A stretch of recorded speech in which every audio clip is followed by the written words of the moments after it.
Price the Lord. ஹல்லேலூயா. நல்ல கைகளை உயர்த்தி ஹல்லேலூயா, ஹல்லேலூயா. இயேசுவே நன்றி, இயேசுவே ஸ்தோத்திரம், மரியே வாழ்க.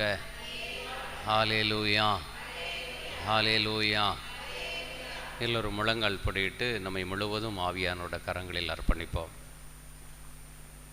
கண்களை மூடி, கண்டிப்பாக கண்களை மூடி வேடிக்கை பார்க்காமல் நற்கருணை பிழைக்கு முன்பாக நான் அமர்ந்திருக்கிறேன் என்கிற உணர்வோடு நம்மை படைத்தவர், நம்மளை பாதுகாக்கிறவர், நம்மளை பராமரிக்கிற தெய்வம் இந்த இடத்திலே இருக்கிறார் என்கிற உணர்வோடு, அவரே படைப்பு, நான் படைக்கப்பட்டவன், அவர்தான் என்னை படைத்தார், அவர்தான் என்னை இந்த பூமியிலே வாழ வைத்து கொண்டிருக்கிறார், எல்லா சூழ்நிலையிலும் என்னை விட்டு கைவிடாமல் என் கூடையே இருக்கிற ஒரு தகப்பனாக என் கூடையே ஆண்டவர் இருக்கிறார். இந்த நம்பிக்கையோடு நம்மை முழுவதும் அவருடைய கரங்களில் அர்ப்பணிப்போம். மகா இரக்கமும் கிருபை நிறைந்த எங்கள் அன்பின் ஆண்டவரே, அற்புதமான இரவு வேளைக்காக உமக்கு நன்றி செலுத்துகிறோம். மாலை பொழுது முடிந்து இரவு ஆரம்பிக்கிறது ஆண்டவரே. இந்த இரவு வேளையிலே உம்முடைய பாதத்தில் அமரும்படி இத்தனை ஆத்துமாக்களை நீர் இங்கு அழைத்து வந்தீரே, அதற்காக உமக்கு நன்றி செலுத்துகிறோம். இன்றைய காலையிலே பரிசுத்தமான திருப்பலியிலே பங்கு பெற்று உமது திருவுடலையும் திரு இரத்தத்தோடு உட்கொண்ட எங்கள் ஒவ்வொருவரையும் நீர் ஆசீர்வதித்திருக்கிறீர் ஆண்டவரே. வாழ்வதரும் உணவை எங்களுக்கு கொடுத்திருக்கிறீர். என்றுமே சாகாமல் இருக்கும்படியான உணவை எங்களுக்கு தந்திருக்கிறீர். இறுதி நாளில் எங்களை உயிர்த்தெழச் செய்கிற அந்த உணவை நீர் எங்களுக்கு தந்திருக்கிறீர். உம்மோடு இணைந்திருக்கும்படி அந்த உணவை நீர் எங்களுக்கு தந்திருக்கிறீர். உமது உடலையும் திரு இரத்தத்தையும் உட்கொள்கிறவர்களுக்கு வாழ்வு உண்டு என்று வேதம் சொல்லுகிறது. இந்த வாழ்வை தரும்படி எங்களுக்குள்ளே வந்திருக்கிறீர். அதற்காக நன்றி ஆண்டவரே.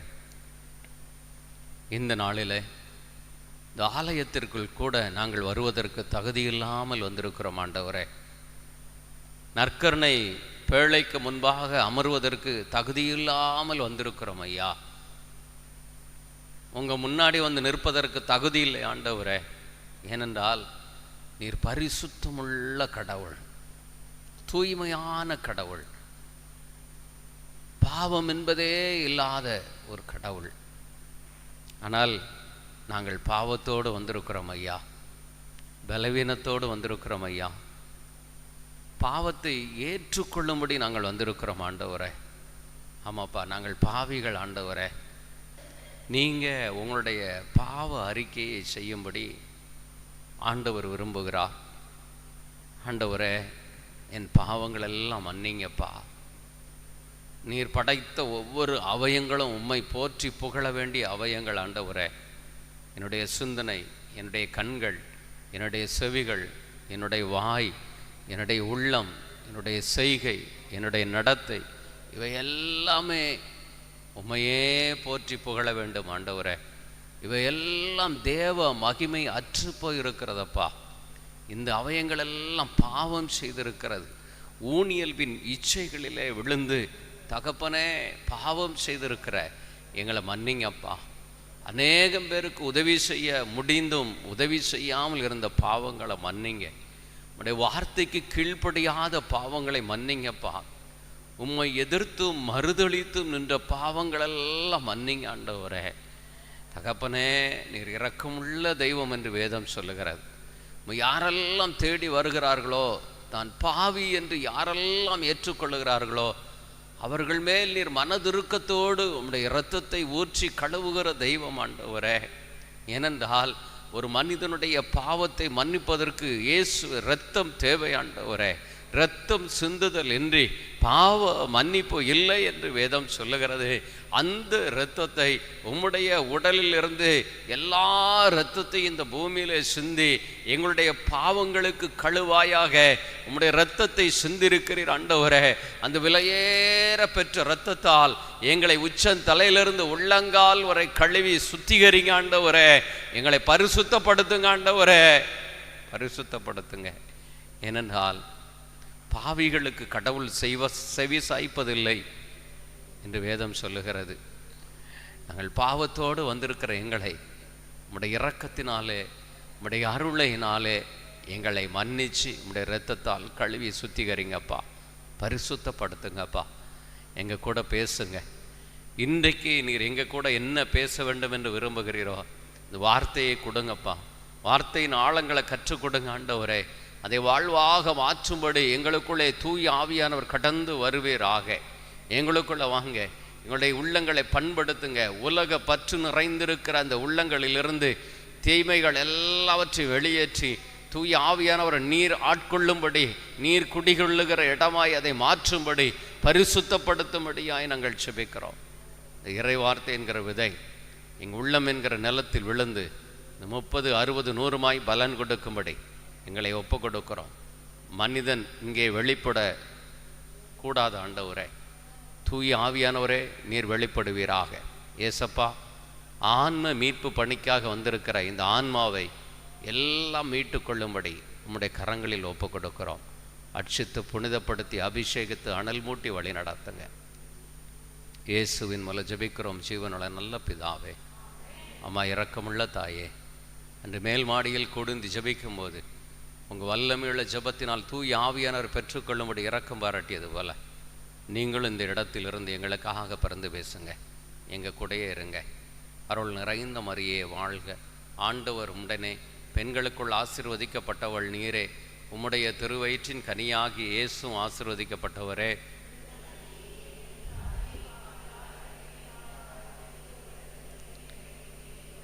தந்தை, மகன், தூய ஆவியின் பேராலே. Price the Lord.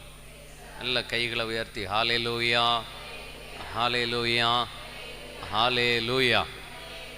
Price the Lord. எல்லாரும் நல்லா இருக்கீங்களா? மகிழ்ச்சியாக இருக்கீங்களா? ரொம்ப சந்தோஷம். ஆண்டவர் இன்றைக்கு நம்மளோடு கூட பேசும்படி நம் கொடுக்கப்பட்ட இறை வார்த்தையானது திருப்பாடல்களின் புஸ்தகம்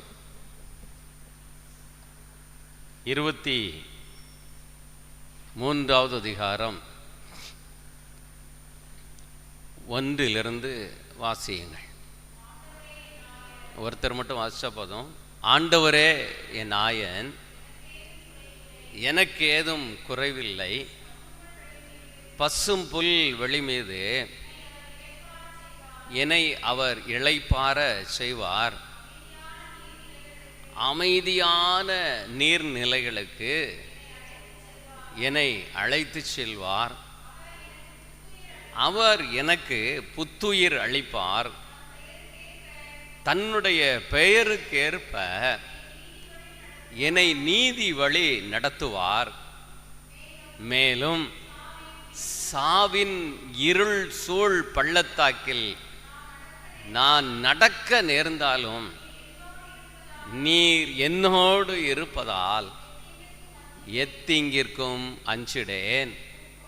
உமது கோலும் நெடுங்கழியும் என்னை தேற்றும். Praise the Lord. நல்ல கைகளை உயர்த்தி ஹல்லேலூயா, ஹல்லேலூயா, ஹல்லேலூயா. இந்த திருப்பாடல் யார் எழுதினது? தாவீது அரசன் எழுதினது. எப்போ எழுதினார்? எப்போ எழுதினார்? அவர் ஆடு மேய்த்து கொண்டிருக்கிற ஒரு சிறு பையனாக இருக்கும்போது இந்த பாடல் என்ன செய்யலை, பாடலை. ஆண்டவர் இவரை பயன்படுத்தி பெரிய எதிரியாக இருந்த கோலியாத்தை ஒரே ஒரு கூழாங்கல்லினாலே அவரை வெற்றி கொண்ட போது கூட அவர் இந்த பாடலை பாடவில்லை. ஆண்டவரே என் ஆயன் என்று அவர் பாடவில்லை.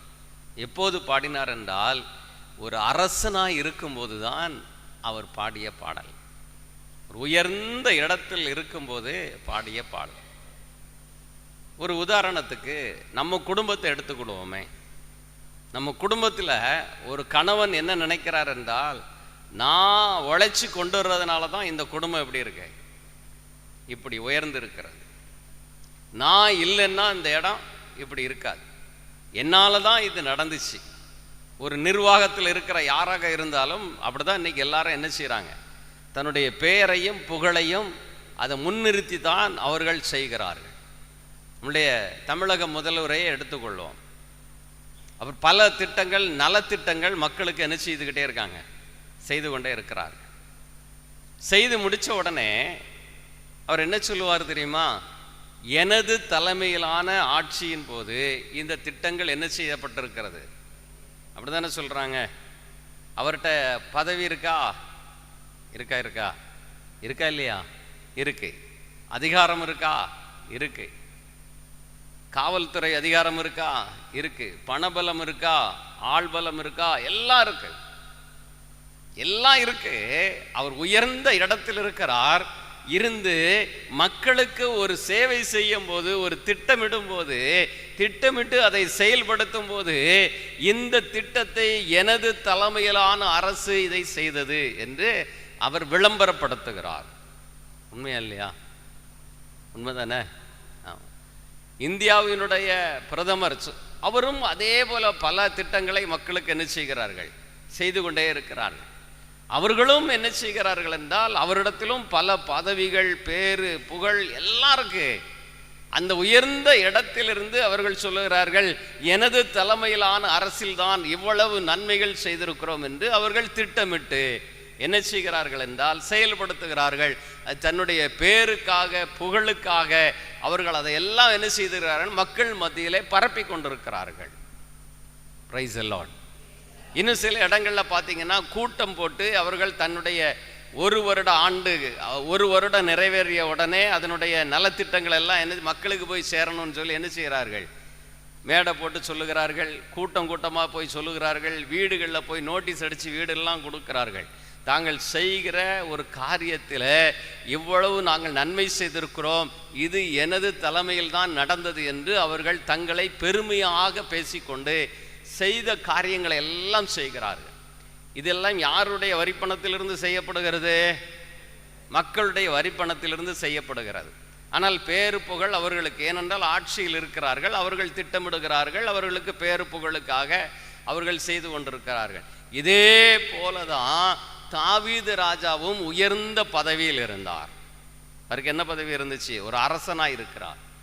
அவர்கிட்ட பேர் இருந்துச்சு, புகழ் இருந்தது, பணம் இருந்தது, ஆள்பலம் இருந்தது, அதிகார பலம் இருந்தது, ஒரு பெரிய படையே அவர்கிட்ட இருந்துச்சு.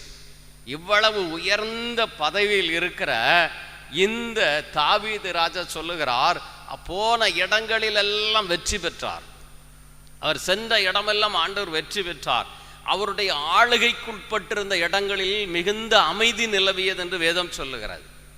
இவ்வளவு நன்மைகள் செய்திருக்கிற, இவ்வளவு பணபலமும் அதிகார பலமும் எல்லா பலமும் படைத்திருக்கிற இந்த தாவீது தான் செய்த நன்மைகள் எல்லாம் எல்லா மக்களுக்கும் இது நான் தான் செய்தேன், இது நான் தான் செய்தேன் என்று அவர் எல்லாருக்கிட்டையும் விளம்பரப்படுத்தல. அதுக்கு பதில் அவர் என்ன செய்கிறார் என்றால், அவர்தான் ஒரு நாட்டை ஆளுகிற ஒரு அரசன். அவருக்கு கீழே லட்சக்கணக்கான ஜனங்கள் இருக்கிறார்கள். இப்போ அந்த லட்சக்கணக்கான ஜனங்களுக்கு ஆயன் யாரு? யாரு? தாவீது அரசன். அப்படித்தானே? லட்சக்கணக்கான மக்களுக்கு ஆயன் யாரு?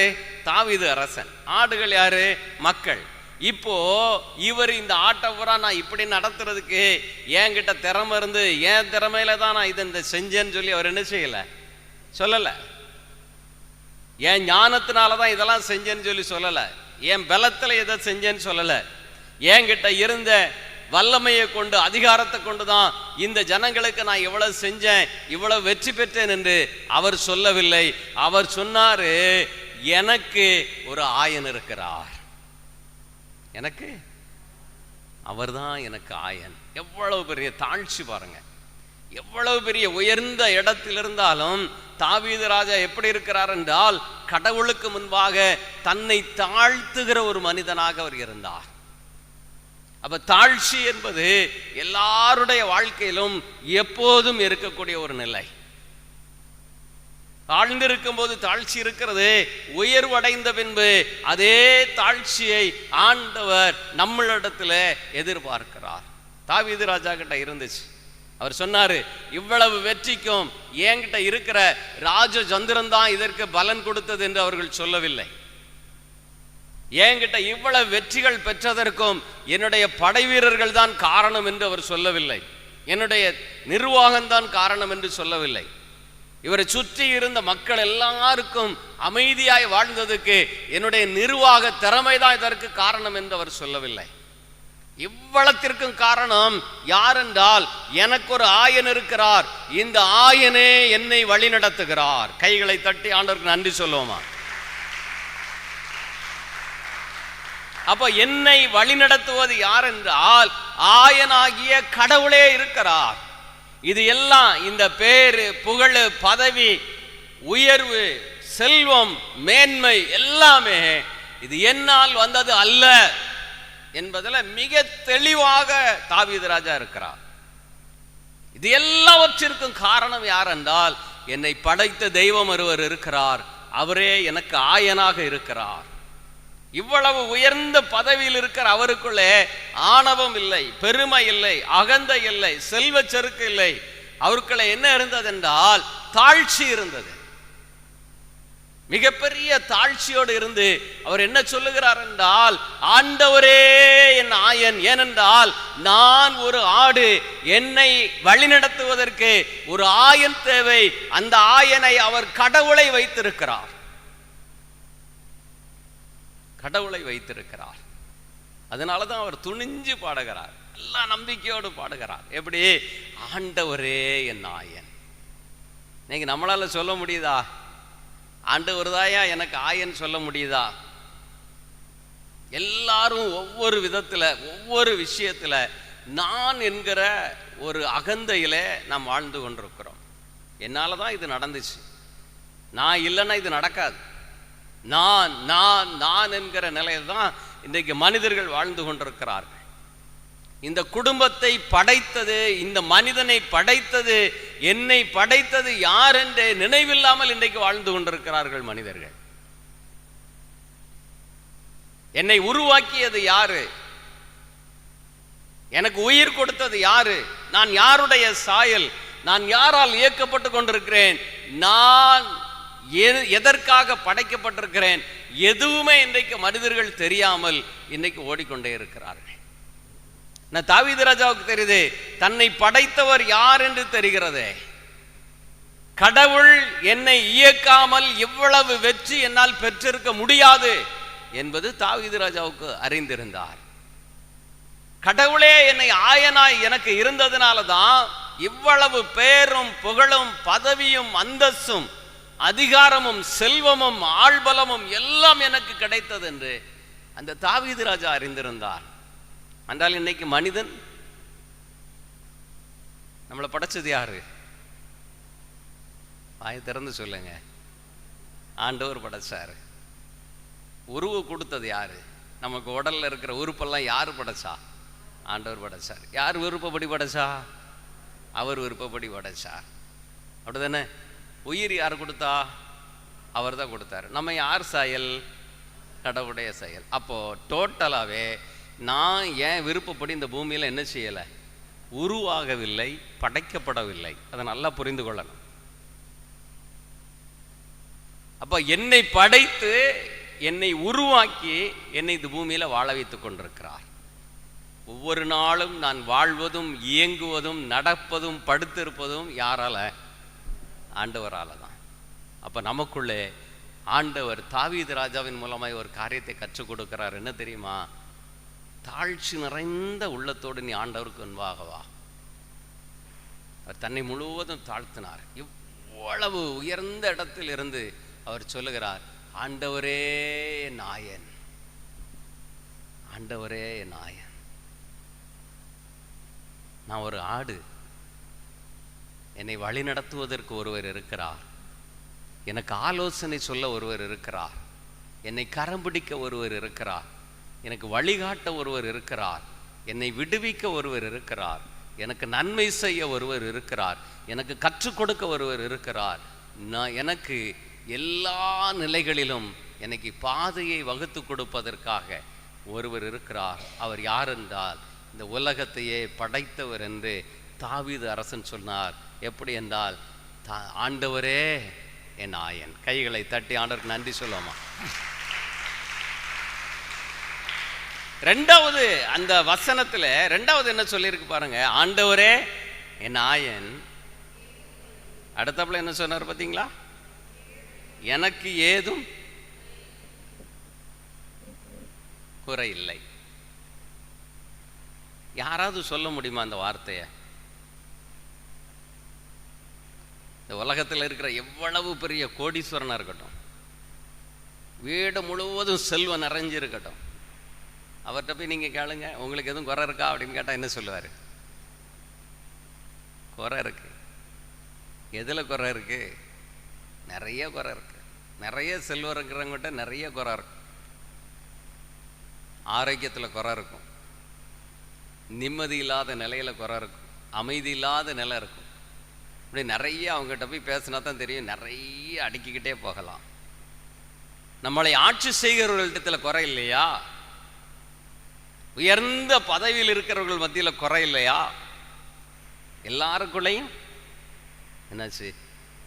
குறை இருக்கு. அப்படிதானே? நம்ம எதுக்கு ஆண்டவரை தேடி வரோம்? எதுக்காக ஆண்டவரை தேடி வரோம்?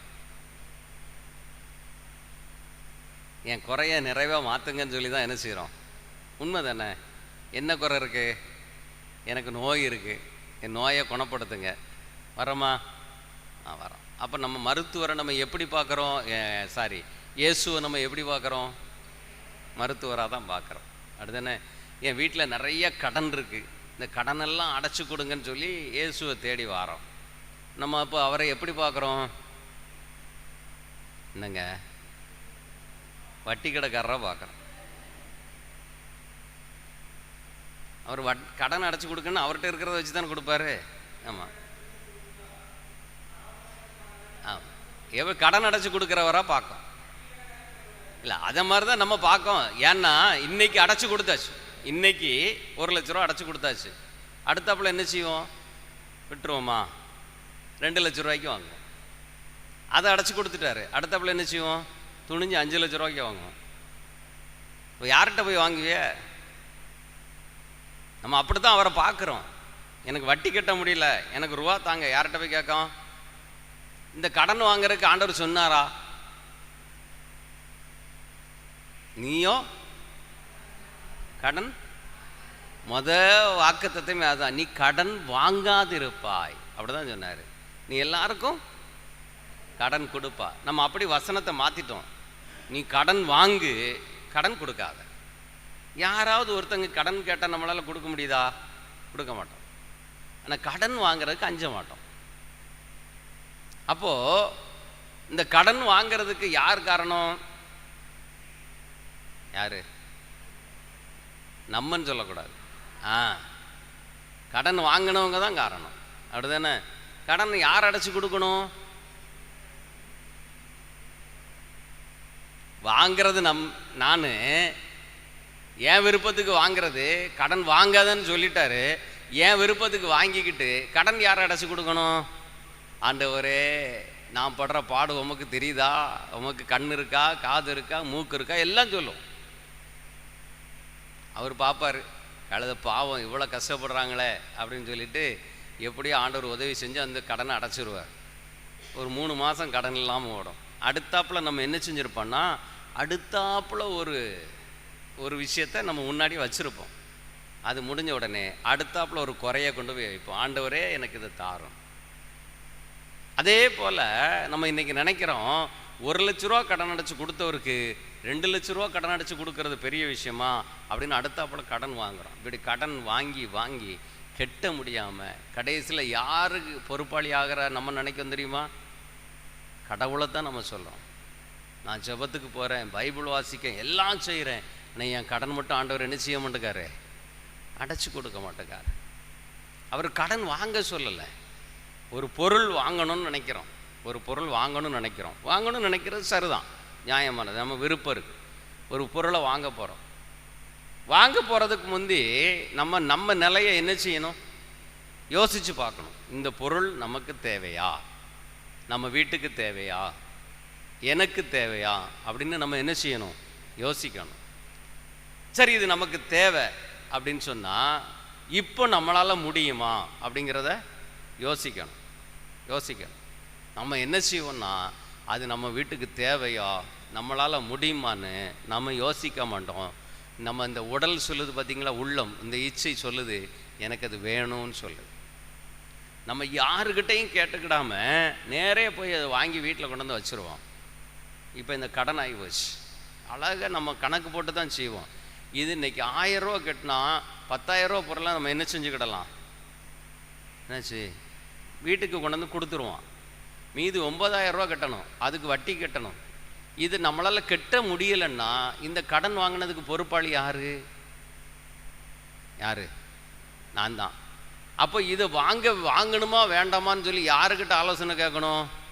ஆண்டவர்கிட்ட கேட்கணும். ஆண்டவரே, இது எனக்கு தேவையா வேண்டாமா? அவர் உங்களுக்கு சொல்லி கொடுப்பாரு, உண்மையிலே சொல்லி கொடுப்பாரு. இது உன் குடும்பத்துக்கு வேணும் வேண்டாங்கிறத காத்திருந்தால் சொல்லி கொடுப்பார். நான் ஒரு சின்ன கார் வாங்குறதுக்காக 7 வருஷம் காத்திருந்தேன். எத்தனை வருஷம்? ஆமாம், நிறைய பேர் சொல்லிட்டாங்க, பிரதர் உங்களுக்கு ஒரு கார் வேறு தாரேன்னு சொல்லி கனவுலெல்லாம் சொல்லிட்டாங்க பிரதர்னு. நானும் ஒவ்வொரு காராக அலைஞ்சு பார்த்தேன், ஒன்றுமே மனசில் பிடிக்கல. கிட்டத்தட்ட 7 வருஷம் காத்திருந்தேன். இந்த 7 வருஷம் காத்திருக்கிறதுக்கு முந்தைய நான் அந்த காரை வாங்கியிருந்தேன்னு வைங்க, என் நிலை என்ன? அது எனக்கு பாதுகாப்பாக இருக்குமா, மனமீதியாக இருக்குமா? காத்திருக்கும் போது தான் அவர் சொல்லி கொடுப்பாரு. இந்த பொருள் உனக்கு வேணும்னா, உங்கள் கையில் பணம் இல்லைன்னா நீங்கள் அமைதியாக விட்டுருங்க, ஆண்டவர் பாதத்தில் அமர்ந்து ஜெபிச்சுக்கிட்டே இருங்க. அது உங்கள் வீட்டுக்கு தேவைன்னா ஆண்டவரே இந்த சூழ்நிலைக்கேற்ப உங்களை வாங்கி கொடுக்கும்படி உயர்த்துவார். அல்லேலூயா. அது வரைக்கும் கொஞ்சம் அமைதியாக இருக்கணும்.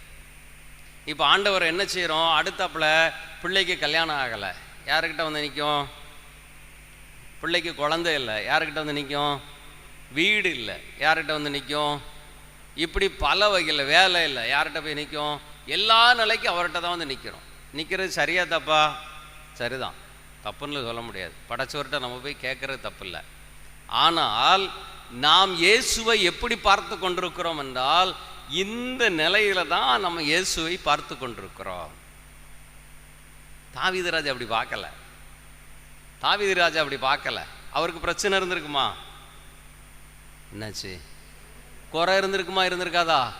இருந்திருக்கும். ஆனால் இவர் அந்த குறையை பார்க்காமல் தன் வாழ்க்கையில சிறு வயதிலே ஆடு மேய்த்து கொண்டிருந்த அந்த மகனை ஒரு பெரிய போர் வீரனை கொலை செய்யும்படி, வெற்றி கொள்ளும்படி உயர்த்தி அவர் பெரிய அரசனாய் உயர்த்தி இருக்கிறார். இதை அவர் நினைச்சு பார்க்கிறார். இதை அவர் என்ன செய்யறாரு?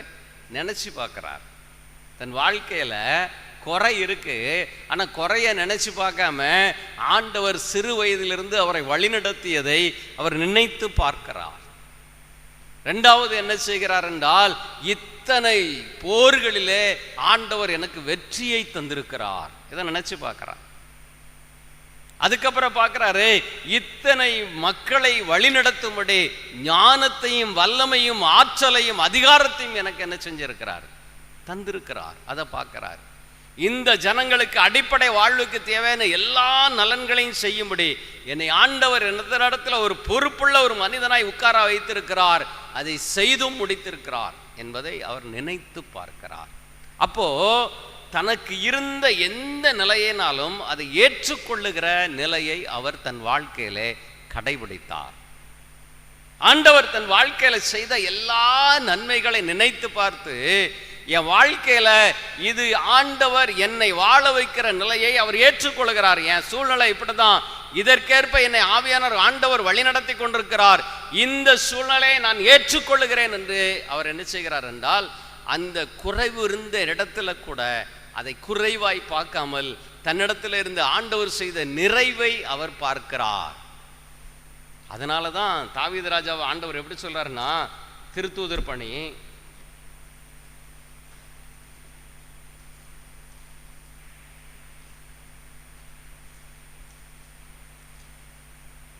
13வது அதிகாரம் 22வது இறைவார்த்தை சொல்லுகிறார்.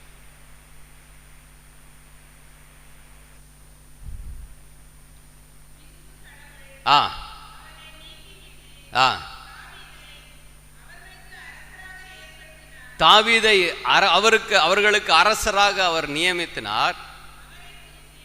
அவரை குறித்து ஈசாயின் மகனான தாவீதை என் இதயத்திற்கு உகந்தவனாக கண்டேன். போதும், என் விருப்பம் அனைத்தையும் அவன் நிறைவேற்றுவான். கடவுளுக்கு நெஞ்சத்திற்கு உகந்தவனாய் ஆண்டவர் பார்க்கிறார். எப்படி பார்க்கிறார் என்றால், கடவுளை அவர் தூரம் வைத்து பார்க்கவில்லை. அனுதினமும் கவனம் வீட்டில் போய் பாருங்க, அனுதினமும் ஆண்டவரோடு ஒரு நடக்கிற, பழகிற, பேசுகிற, வாழுகிற ஒரு அனுபவத்திலே தாவீது ராஜா தன் வாழ்க்கையில நடந்து கொண்டே இருந்தார். தன் வாழ்க்கையில எல்லா சூழ்நிலையிலும் யாரோடு நடந்தார் என்றால் கடவுளோடு நடந்தார். கடவுளுக்கு விருப்பமானதை மட்டுமே செய்தார். தன் வாழ்க்கையிலே தீமையை விலக்கி நன்மை செய்து கொண்டே இருந்தார். கடவுளுடைய உள்ளத்திற்கு ஏற்ற ஒரு மகனாகி ஆண்டவர் அவரை அழகா சொல்லுகிறார், சாட்சி சொல்றார். பார்த்தீங்களா, தாவீது என் நெஞ்சத்திற்கு உகந்தவனாய் வாழ்ந்தார். அப்ப கடவுளை தாவீது ராஜா பார்த்த விதம் வேறு, இன்னைக்கு நம்ம பார்க்கிற விதம் வேறு. நம்ம பார்க்கிற விதமே வேறு. அதுக்கு தான் சொன்னேன், கடன் அடைக்கிறவரா பார்க்கிறோம், மருத்துவரா பார்க்கிறோம், வீடு கட்டி கொடுக்கிறவரா பார்க்கிறோம். இப்படித்தான் நம்ம இயேசுவை எப்படி பார்த்து கொண்டிருக்கிறோம் என்றால், இந்த நிலையில தான் அவரை வைத்து பார்த்து கொண்டிருக்கிறோம். ஆனால் ஆண்டவர் நமக்கு செய்த நன்மைகளை நினைத்து வாழ முடியுதா? எல்லாம் ஒண்ணு வச்சிருப்போம், இன்னைக்கு ஒண்ணு ஜெபிக்கிறோம், அது நடந்துருச்சு, அடுத்தாப்புல ஒரு பெட்டிஷன் ரெடியா இருக்கும், உண்டா இல்லையா? அடுத்தாப்புல வச்சிருப்போம், அது கிடைச்சிட்டு அடுத்தாப்புல ஒரு பெட்டிஷன் ரெடியா இருக்கும். வருஷே ஒவ்வொன்னா அவர்கிட்ட பெட்டிஷன் போட்டு வாங்கிக்கிட்டு இருக்கமே தவிர, கடவுள் யார், அவர் எனக்கு எப்படி செய்கிறார், என்னை எப்படி வாழ வைத்துக் கொண்டிருக்கிறார், நான் அவருக்கு யார் என்பதை அறிந்து கொள்ளாமல் இன்றைக்கு வாழ்ந்து கொண்டிருக்கிறோம். வாழ்வுக்கு தேவையான நலன்கள் எல்லாம் எங்கிருந்து வந்துகிட்டு இருக்கு? எங்கிருந்து வந்துகிட்டு இருக்கு? பிரைஸ் தி லார்ட், ஹalleluya, ஹalleluya, ஹalleluya. இயேசுவே நன்றி. யாக்கோபின் புத்தகம் 1வது அதிகாரம் 17வது இறைவார்த்தை எடுத்து வாசிங்கள். யாக்கோபு 1:17. கொஞ்சம் இருங்க, எல்லாரும் எடுத்துக்கிடட்டும். யாக்கோபு 1:17 எடுத்தாச்சா? வாசிங்க. ஒருவேளை எடுக்கலன்னா பரவாயில்ல, நீங்க குறிச்சு வச்சுக்கோங்க, வாசிங்க. நல்ல கொடைகள் அனைத்தும் நிறைவான வரமெல்லாம் ஒளியின் பிறப்பிடமாகிய விண்ணக தந்தையிடமிருந்து வருகின்றன. அவரிடம் எவ்வகையான மாற்றமும் இல்லை, அவர் மாறிக்கொண்டிருக்கும் நிழலும் அல்ல. அப்போ ஒரு மனிதனுடைய அடிப்படை வாழ்வுக்கு தேவையான எல்லா நலன்களும் வளங்களும் ஆட்சியும் எங்கிருந்து வருது? நம்மளை படைச்சவர்கிட்ட இருந்தா வருது. இதை முதல்ல நல்லா தெரிஞ்சுக்கிடணும். இதை முதல்ல நம்ம என்ன செஞ்சுக்கிடணும்? தெரிந்து கொள்ளணும். என் திறமையில தான் இதை பெற்றுக்கொண்டேன், திறமையில தான் எனக்கு கிடைச்சது, என்னுடைய முயற்சியில தான் நடந்தது, எல்லாம் இல்லை. இந்த உலகத்தில் நம்ம வாழ்றதுக்கு தேவையான எல்லா நலன்களும் ஆசிரும் எல்லாம் யாருக்கிட்ட இருந்து வருதுன்னா, படைத்த தெய்வத்தினிடத்திலிருந்து தான் எனக்கு வந்து கொண்டே இருக்கிறது. அப்போ அதை நான் நினைச்சு பார்க்கணும். இத்தனை வருஷம் ஆயிருக்கு, உங்களை ஆண்டவர் வழி நடத்தினதை என்னைக்காவது சிந்திச்சு பார்த்துருக்கிறீர்களா? உங்க வாழ்க்கையை பின்னாடி திரும்பி பார்த்ததுண்டா?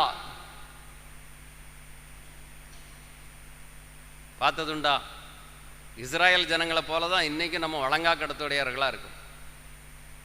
நிறைய அற்புதம் செஞ்சுதான் என்ன செஞ்சுக்கிட்டு இருந்தாங்க? கூட்டிட்டு வந்துருந்தாங்க.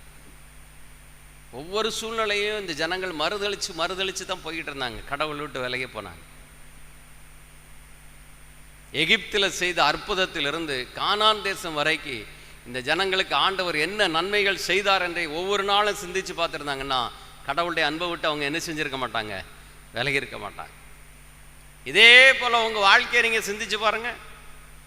தொடக்க காலத்திலிருந்து உங்களை ஆண்டவர் உங்களை உருவாக்கி உங்களை வளர்த்தெடுத்து திருமணம் செய்து உங்களை ஒரு குடும்பமாக்கி இத்தனை ஆண்டுகள் வழி நடத்துறாருன்னா உங்க வாழ்க்கையில நடந்த ஒவ்வொரு நிகழ்வையும் கொஞ்சம் யோசிச்சு பாருங்க. உங்களுக்கு யார் செஞ்சது? உங்களை வழி நடத்தினது யாரு?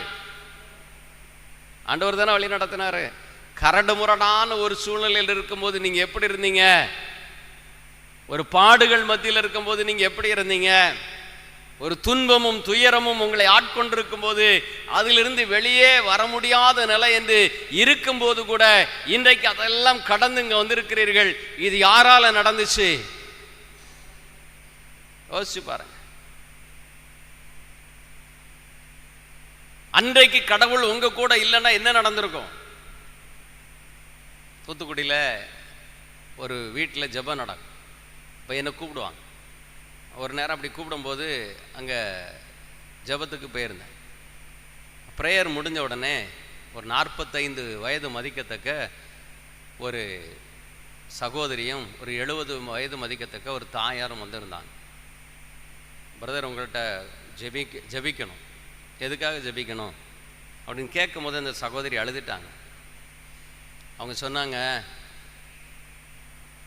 பிரதர், எனக்கு 2 பிள்ளைங்க, சாரி ஒரு பிள்ளை. அந்த ஒரு பொண்ணு டீச்சர் ட்ரைனிங் படிச்சுக்கிட்டு இருந்தா. என் குடும்பத்தில் நல்ல வசதியாக இருந்தோம். 4 போட்டு வச்சுருந்தோம். நல்ல வசதி, நல்ல வருமானம் வந்துச்சு. எங்கள் தொழில் திடீர்னு நொடிஞ்சிருச்சு. நஷ்டம் ஏற்பட்டுச்சு. எல்லா போட்டையும் விற்றாச்சு. கடன் நிறையா. 40 லட்ச ரூபா கடன். எவ்வளவு கம்மியாக தருதோ? நமக்கு பரவாயில்ல. அப்போ அடுத்தானே 40 லட்ச ரூபா கடன். அப்போ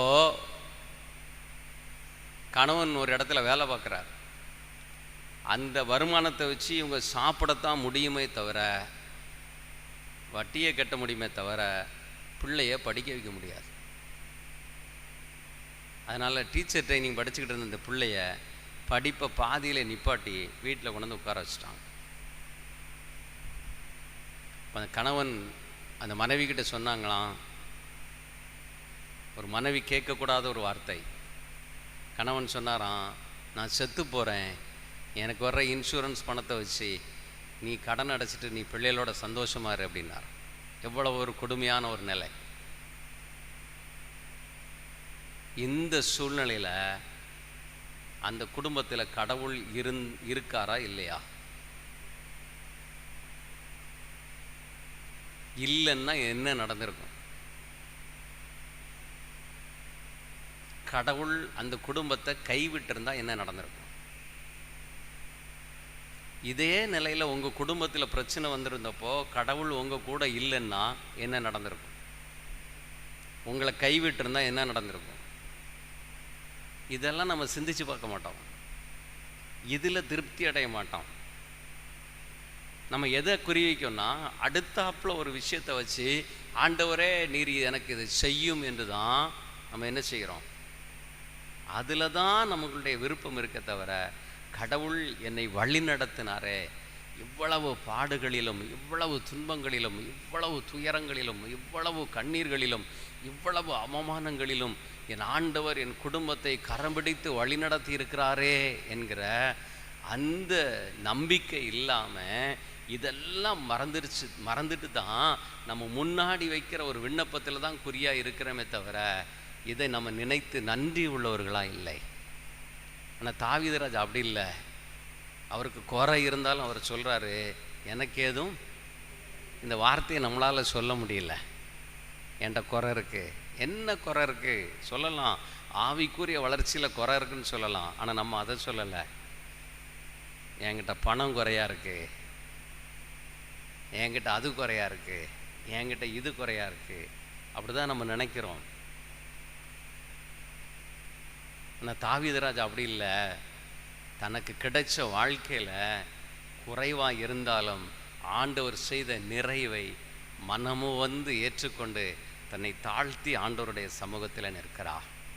அதனால தான் அவரால் சொல்ல முடிஞ்சது, ஆண்டவரே என் நாயன், எனக்கு எதுவும் குறைவில்லை. இன்னைக்கு தாவீது ராஜாவை நம்மளையும் கொஞ்சம் யோசிச்சு பாருங்க. அவர் கடவுளுடைய நெஞ்சத்துக்கு மிகவும் நெருக்கமாக இருந்தார். நம்மளால இருக்க முடியுதா? ஒரு நாள் செல்போன் இல்லாமல் நம்மளால் என்ன செய்ய முடியல. ஒரு நாள் ஒரு விரல் கூட இல்லாமல் இருந்துடலாம். ஆனால் இன்னைக்கு செல்போன் இல்லாமல் என்ன செய்ய முடியல. அப்படிதான் இருக்கு மக்கள். எங்கே போனாலும் சரி, முதல்ல எதை தேடுறோம்? அதைத்தான் தேடுறோம். எல்லாம் கிளம்பியாச்சு, செல்ஃபோன் இருக்கா, எல்லாம் பார்க்குறோம். போகிறோம், கோயிலுக்கு போகும்போது கூட அதைத்தான் தேடுறோம். பைபிள் இருக்கான்னு கூட தேட மாட்டோம். போகிறது கோயிலுக்கு, கோயிலுக்கு போகும்போது எது வேணும்? பைபிள் தான் வேணும். செல்ஃபோன் எடுத்தாச்சான்லாம் கேட்கும். பைபிள் எடுத்தாச்சான்னு நம்மளால கேட்க முடிய மாட்டேங்குது. அப்படிதான் அன்னைக்கு நம்ம வாழ். அப்போ தாவீது ராஜா தன் வாழ்க்கையில ஆண்டவர் செய்த நிறைவை எண்ணி பார்த்து ஒரு நிறைவுள்ள ஒரு மனிதனாய் வாழ்ந்தார். அதனால தான் அவர் சொல்றாரு, எனக்கு எந்த குறையும் இல்லை. அடுத்தப்பல என்ன சொன்னார்? வாசிங்க 2வது 23 திருப்பாடல் 23. பசும்புல் வெளிமீது என்னை அவர் இளைப்பாற செய்கிறார், அமைதியான நீர்நிலைக்கு என்னை அழைத்து சொல்லுகிறார். ஒரு ஆயனுடைய வேலை என்ன தெரியுமா? ஒரு ஆயனுடைய வேலை அந்த ஆட்டிற்கு நல்ல உணவு கொடுக்கணும். நல்ல, இங்கே கவனம், என்ன வேணும்? உணவு கொடுக்கணும், நல்ல தண்ணி கொடுக்கணும், நல்ல அதுக்கு ஓய்வு எடுக்கக்கூடிய இடம் கொடுக்கணும், அடுத்தப்பல ஒரு நல்ல பாதுகாப்பு கொடுக்கணும். இது ஒரு ஆயனுடைய முக்கியமான வேலை. இந்த ஆயன் என்ன செய்வாருன்னா, தன்னுடைய ஆடுகளை மேய்த்து கொண்டு போகும்போது சில நேரங்களில் பின்னாடி இருந்து அந்த ஆட்டை மேய்ப்பார். எதற்குன்னா, இந்த ஆடுகள் சிதறி போயிடக்கூடாது, வழி தவறி போயிடக்கூடாது என்று அதை தன்னுடைய கைகளில் இருக்கிற கோலை கொண்டு அடித்து என்ன செய்வார் என்றால் ஒன்று போல போக சொல்வார். இந்த கோல் எதற்காக வைத்திருப்பார் என்றால், ஆட்டிற்கு இறைக்காக சில மரக்கிளைகளை கீழே இறக்கி தாழ்த்து கொடுத்து அதுக்கு உணவுக்காக வைத்திருப்பார். அது பாதுகாப்புக்காக, அந்த ஆடு எங்கேயும் வழிதவறி பெயரக்கூடாது என்பதற்காக வைத்திருப்பார். ஒரு சில நேரங்களில் இந்த ஆயன் என்ன செய்வார் என்றால், அந்த மந்தையின் நடுவிலே நடந்து போவார். எதுக்கு? அந்த ஆட்டுக்குள்ளேயே நடந்து போவார். ஏன்னா சுற்றி இருக்கிற ஆடுகளை பார்த்துக்கிட்டே போவார். எது கால் நோண்டுதா, எது அடிபட்டிருக்கா, எது நோய் வந்திருக்கா அப்படின்னு அவர் என்ன செய்வார்? இந்த ஆட்டை குறித்த ஒரு அக்கறையோடு உள்ளே என்ன செய்வார்? நடந்து செல்வார். அவர் கைகளிலே ஒரு தடி வைத்திருப்பார். அப்படிதானே?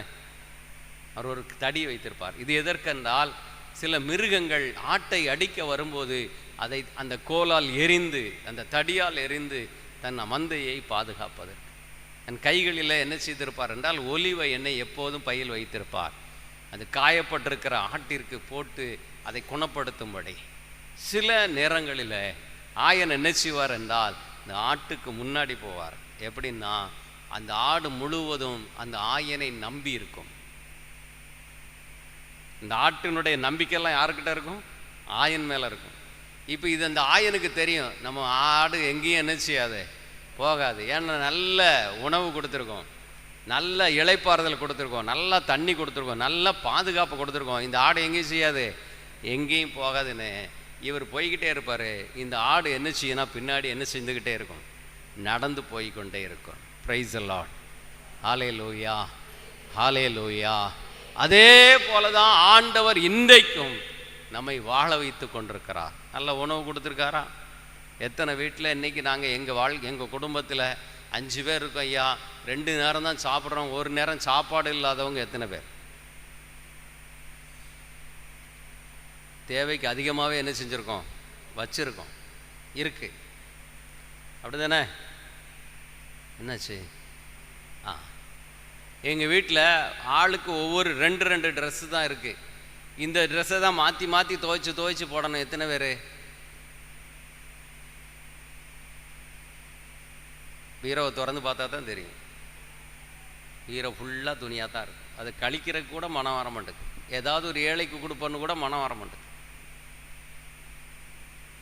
நம்ம வீட்டில் வேற என்ன குறை இருக்கு சொல்லுங்க? அடிப்படை வாழ்வுக்கு தேவையான என்ன குறை இருக்கு? உண்ணவனு இருக்கா? இருக்கு. குடிக்க தண்ணி இருக்கா? தங்க இடம் இருக்கா? வேற என்ன வேணும்? சுவாசிக்க காற்று இருக்கா?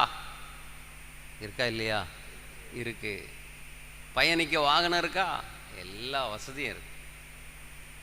இதில் நம்ம திருப்தி அடைய மாட்டோம். இதில் நம்ம என்ன செய்ய மாட்டோம்? திருப்தி அடைய மாட்டோம். இதை தாண்டி இன்னும் நம்மளுடைய சிந்தனைகள் அப்படியே போய்கிட்டு இருக்க தவிர, இப்படி அதிகமாக வெளியே போக போக ஆண்டவரோடு உள்ள உறவில் நம்ம எப்படி வளர முடியும்? அதனால தான் தாவீது ராஜா சொன்னார், ஆண்டவரே நாயன், எனக்கு எதுவும் குறைவில். அவர் தான் எனக்கு பசும்புல் வெளி மீது என்னை இளைப்பாறச் செய்கிறார், அமர்ந்த தண்ணீர் அண்டை என்னை என்ன செய்கிறார்? நடத்தி செல்லுகிறார். அடுத்தது என்ன செய்கிறாரு? புத்துயிர் அளிக்கிறார். அடுத்தது என்ன சொன்னாரு? தன் பெயருக்கேற்ப என்னை நீதி வழி நடத்துகிறார். அடுத்தது தான் முக்கியம், வாசிங்க. மேலும் சாவின் இருள் சூழ் பள்ளத்தாக்கில் நான் நடக்க நேர்ந்தாலும் நீர் என்னோடு கூட இருக்கிறீர். எந்த தீங்கிற்கும் நான் என்ன செய்ய மாட்டேன்? அஞ்ச மாட்டேன். தாவீது ராஜாவுக்கு இருள் சூழ்ந்த பள்ளத்தாக்கு அனுபவம் இருக்கா? இருந்ததா? என்ன அனுபவம் இருந்துச்சு? சவுல் தாவீது அரசனை கொலை செய்யும்படி அவர் விரட்டி வருகிறார். தனக்கு முன்பாக தெரிகிறது, தன்னை கொலை செய்கிறவன் அருகில் வந்துவிட்டார், தன் உயிர் எப்போது வேண்டுமென்றாலும் பறிபோகலாம் என்று அவருக்கு தெரிகிறது. வேதனையில் துடிக்கிறார். ஐயோ, என் உயிரை எடுப்பதற்காக அரசன் சவுல் வந்து கொண்டிருக்கிறாரே என்று வேதனையில் துடிக்கிறார். ரொம்ப பக்கத்தில் வந்துட்டாரே. ஆனால் இந்த தாவீது என்ன செய்தார் என்றால், தாவீது ஒரு குகையில் இருக்கும்போது இவர் என்ன செய்கிறாரு? காலை கடன் கழிப்பதற்காக சவுல் வருகிறார். அப்போதே இவரை கொலை செய்வதற்கு நிறைய வாய்ப்பு இருந்தது அவரிடத்துல. ஆனால் இவர் என்ன செய்தார் தெரியுமா? அபிஷேகம் செய்யப்பட்டவர் தலையில கை என்ன செய்யக்கூடாது? படக்கூடாது என்று சொல்லி அவருடைய ஆடையில் விருந்த விளிம்பை அறுத்து கொண்டு வந்து வெளியில வந்து கேட்டார், அரசே பாருங்க ஐயா, எனக்கு வாய்ப்பு இருந்தும் உங்களை என்ன செய்யலை, எந்த தீங்கும் நான் செய்யலை, நான் குற்றமற்றவன் என்று சொன்னார். ஆண்டவருடைய வார்த்தைக்கு கீழ்ப்படிந்ததுனால தான் அவர் சொன்னாரு, தாவீது என் நெஞ்சத்திற்கு நெருக்கமானவன். அவ்வளவு நேர்த்தியாக வாழ்ந்தார். கொலை செய்வதற்காக அருகில் நெருங்கி வரப்பட்டது. அதனால தான் திருப்பாடல் 37:5 நினைக்கிறேன், எடுத்து வாசிங்க. திருப்பாடல் 37:5 இல்லை, திருப்பாடல் அது இல்லை,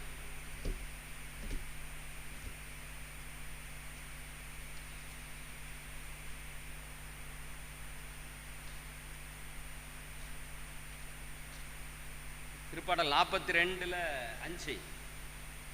திருப்பாடல் 42:5. என் நெஞ்சே, நீ நம்பிக்கை இழப்பது ஏன்? நீ கலக்கமுறுவது ஏன்? கடவுளையே நம்பியிரு. கடவுளின் மீட்பு செயலை முன்னிட்டு இன்னும் நான் அவருக்கு நன்றி செலுத்துவேன். தாவீது ராஜா சொல்கிறார், தன் வாழ்க்கையில உயிர் போகக்கூடிய ஒரு நிலை வரும்போது தன் உள்ளம் என்ன செய்கிறது என்றால், நம்பிக்கை இழக்கிறது, கலக்கம் வருகிறது, நான் உயிர் போய்விடுமோ என்கிற பயம் அவருக்குள்ளே வருகிறது. அப்போ அவர் தன்னை தேற்றுகிறார். எப்படி? நெஞ்சே, நீ கலக்கமுறாத, நம்பிக்கை இழந்து போகாத. இந்த நேரத்துல தான் நீ எப்படி இருக்கணும்னா நம்பிக்கையோடு இருக்கணும். எதுக்கு? எனக்கு ஒரு மீட்பு உண்டு, என்னை படைத்தவரிடத்திலிருந்து எனக்கு ஒரு மீட்பு உண்டு என்று அவர் நம்பினார். இந்த இருள் சூழ்ந்த பள்ளத்தாக்கு அவருக்கு வந்தது. வந்தபோது அவர் என்ன செய்தார் என்றால், மிக அமைதியாய் ஆண்டவரையே நம்பி அவர் பாதத்தில் அமர்ந்திருந்தார். இதே இருள் சூழ்ந்த பள்ளத்தாக்கு நம்ம வாழ்க்கையில என்ன செய்து இருக்கு? நடந்துகிட்டே இருக்கு. கடவுள் நம்ம கூட இருக்காரா? இருக்காரா? கேட்குற நேரம் மட்டும்தான் இந்த ஞாபகம் வருது. எவ்வளவு செய்தி கேட்கட்டும், எவ்வளவு ஜெபிக்கட்டும், ஒரு பாடு வந்த உடனே ஐயையோ எல்லாம் போச்சு, எல்லாம் போச்சு. தாவீது ராஜாவுக்கு உயிரே போகக்கூடிய நிலை இருந்துச்சு. அப்ப அவர் சொல்றாரு, நம்பு, இந்த சூழ்நிலையிலிருந்து உன்னை காப்பாற்ற வல்லமை உள்ளவர் உன் கூட தான் இருக்காரு, நம்புன்னு தன்னையே அவர் தேற்றினார். இவ்வளவு விஷயங்கள் பைபிள் இருக்கிற பழைய ஏற்பாட்டில் விஷயங்கள் எல்லாம் நமக்கு கற்றுக் கொடுத்திருக்கிறது.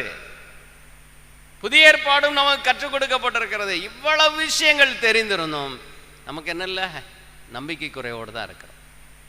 ஒரு பாடுகளில், ஒரு துன்பத்தில் நாம் தனித்து விடப்பட்டவர்கள் போல படைத்தவரே நம்ம கூட இருக்கிறார் என்கிற உணர்வு இல்லாமல், நம்பிக்கை இல்லாமல் தான் நாம் இன்றைக்கு வாழ்ந்து கொண்டிருக்கிறோம்.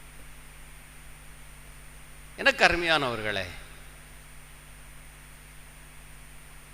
திருமுழுக்கின் வழியா யார் வந்திருக்கா உங்களுக்குள்ள?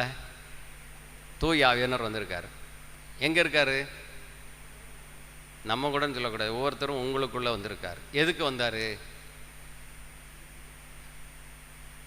என்னத்தையோ ஒரு சடங்குன்னு வச்சாங்க, அதுக்கு வந்தோம், எல்லாத்தையும் செஞ்சாங்க. சரி, அன்னைக்கு கறிகிரி எடுத்து நல்லா சாப்பிட்டு சொந்தக்காரங்க எல்லாரையும் கூப்பிட்டு நல்லா விருந்து வச்சு ஜாலியாக என்ஜாய் பண்ணி அன்னைக்கு பூரா உட்காந்து என்ன செஞ்சாச்சு, நேரத்தை போக்கியாச்சு.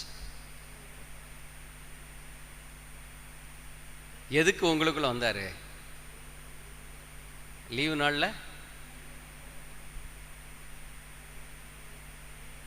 கடவுள் பிள்ளைய ஆயிட்டிய, எதுக்கு உள்ள வந்தாரு? சரி, நற்கருணையில ஏசு இருக்காரா இல்லையா? இருக்காரா இல்லையா? வாங்குறீங்கல்ல, எதுக்கு உள்ள வந்தாரு? ஐயையோ, கேள்வியெல்லாம் கேட்கார. எதுக்கு வந்தாரு? தெரியாமலே நம்ம உட்கார்ந்துக்கிட்டு தான் இருக்கோம்.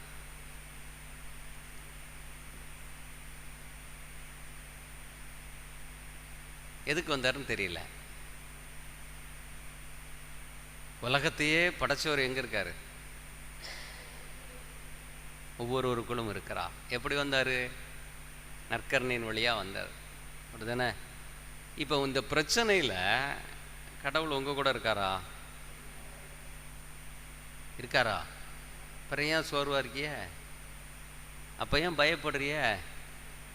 அப்போ ஏன் கலங்குறிய? அப்போ ஏன் கவலை வருது? ஏன் கவலை வருதுன்னா, கேட்கும்போது தான் அது தெரியுது. தனிமையில் இருக்கும்போது அந்த பாடுகள் மத்தியில் அந்த நம்பிக்கையை நமக்கு என்ன செய்யலை, வரல. அதனால தான் கவலை வருது, நம்பிக்கை இழந்து போகிறோம். நம்பிக்கை இழந்து போகிறோம். அப்போ ஒரு இருள் சூழ்ந்த ஒரு பள்ளத்தாக்கில் தான் நம்மளும் என்ன செஞ்சுக்கிட்டு இருக்கோம், போய்கிட்டே இருக்கோம். அவநம்பிக்கை, எதிர்மறையான கருத்து எல்லாம் நமக்குள்ள இருக்கு. பயம், கவலை எல்லாம் இருக்கு. இது ஒரு இருள் சூழ்ந்த ஒரு பள்ளத்தாக்கு. இது இருந்ததுனாலே உங்க மனசுல என்ன இருக்காதுன்னா, அமைதி இருக்காது. மனசுல அமைதி இருக்காது. ஒரு பயம் இருக்கும், கவலை நிறைந்த ஒரு உள்ளத்தோடு தான் வாழ்ந்துகிட்டே இருப்போம். தாவீது ராஜா அப்படி வாழலை. தனக்கு இருந்த வாழ்க்கையெல்லாம் நினச்சி பார்க்குறாரு, இவ்வளவு அற்புதங்களும் அதிசயங்களும் செஞ்ச கடவுள் என் கூட இருக்காரே, என்னை விடுவிப்பார். இந்த நம்பிக்கை யாருக்குள்ளே வரணும்? எனக்குள்ளே வரணும். இயேசு எதுக்குள்ளே ஏன் உள்ளே வந்தார் நமக்குள்ள? சரி, இப்போ ஒரு பிரச்சனையில் தானே இருக்கிறோம். ஒரு பிரச்சனையில் இருக்கும், ஏதோ ஒரு பிரச்சனையில்.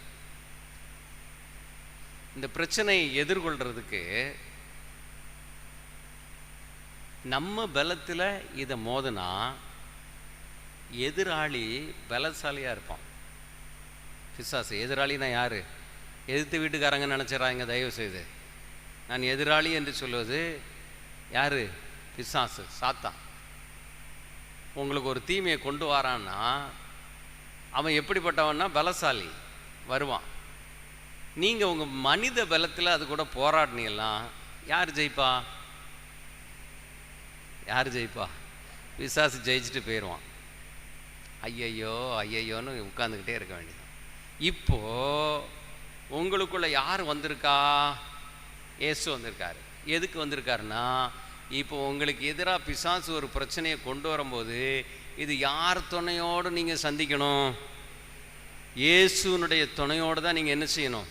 சந்திக்கணும். அதனால தான் அவர் நமக்குள்ள வந்திருக்கார்.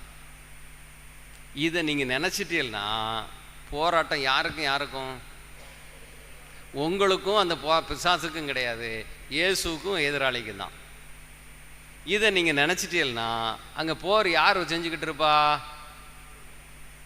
அவர் பார்த்துக்கிட்டு இருப்பார். நம்ம பாட்டில் டெய்லி ஜெபிக்கிறது, துதிக்கிறது, இறைவார்த்தை வாசிக்க, அவரோடு உள்ள உறவில் நம்ம போய்கிட்டே இருக்கணும். மீதி புறத்தை யார் பார்த்துக்கிடுவா? இந்த மனநிலைக்கில் நீங்கள் வாழ பழகணும். தாவீதுராஜா அப்படி தான் செஞ்சார். அதனால தான் அவர் சொன்னார், எனக்கு ஒரு குறையும் இல்லை, இருள் சூழ்ந்த பள்ளத்தாக்கில் நான் நடந்தாலும் எனக்கு எந்த தீங்கும் என்ன செய்யாது, அணுகாது. அந்த வசனத்தை கொஞ்சம் வாசிங்க. இருள் சூழ்ந்த பள்ளத்தாக்கில் நான் நடக்க நேர்ந்தாலும் நீர் என்னோடு இருப்பதால் எந்த தீங்கிற்கும் நான் அஞ்சிட மாட்டேன். அப்போ உலகத்தில் உங்களுக்கு போராட்டம் வரும்போது நல்லா புரிந்து கொள்ளுங்கள், நீங்கள் பயப்படக்கூடாது. நீங்கள் என்ன செய்யக்கூடாது? பயப்படக்கூடாது. போராட்டம் இந்த உலகத்தில் உண்டா இல்லையா? போராட்டம் கட்டாயம் உண்டு. நீங்கள் வேண்டான்னு கதவு போட்டினாலும் உடச்சிக்கிட்டு வீட்டுக்குள்ளே வந்துடும். நீங்கள் துறக்காமலே அந்த பிரச்சனையை வீட்டுக்குள்ளே என்ன செஞ்சிடும்? வந்துடும். அதெல்லாம் வந்துடும். நீங்கள் தேடியே போக வேண்டியதில்லை, அதே உங்களை தேடி வரும். வரும்போது அதை எதிர்கொள்கிறதுக்கு ஆற்றலையும் பலனையும் சக்தியையும் யாருக்கிட்ட இருந்து பெறணும்? நற்கருணை ஆண்டவர்கிட்ட இருந்து பெறணும். நற்கருணை ஆண்டவர்கிட்ட இருந்து பெறணும். அவர் எங்கே இருக்காரு?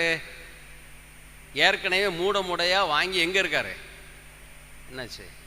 உண்மை தானே? சின்ன வயசுலேருந்தே நம்ம என்ன செஞ்சுக்கிட்டு இருக்கோம்? ஞான ஸ்நானம், திருமுழுக்கு, சாரி,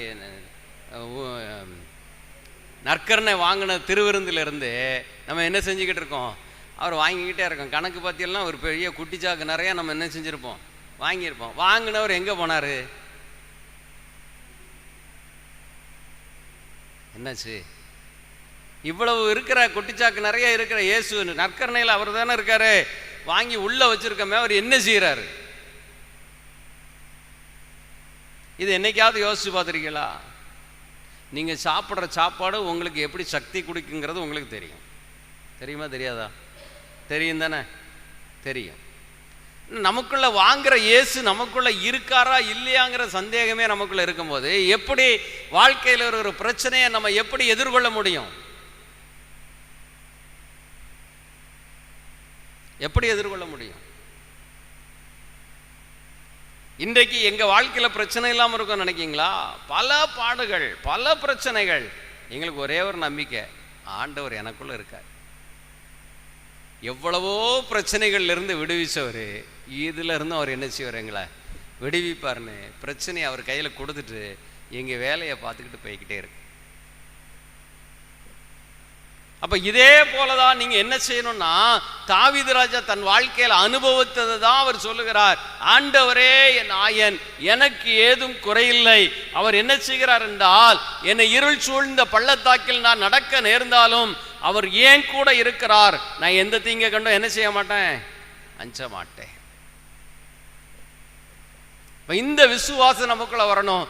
எனக்கு பாடுகள் மத்தியிலும் இருள் சூழ்ந்த ஒரு நிலையில் வாழுகிற எனக்குள்ளே என் ஆண்டவர், நற்கருணை ஆண்டவர் எனக்குள்ளே இருக்கிறார். அவர் என்னை வாழ வைக்கும்படியே எனக்குள்ளே வந்திருக்கிறார் என்பதை நம்ப வேண்டும்.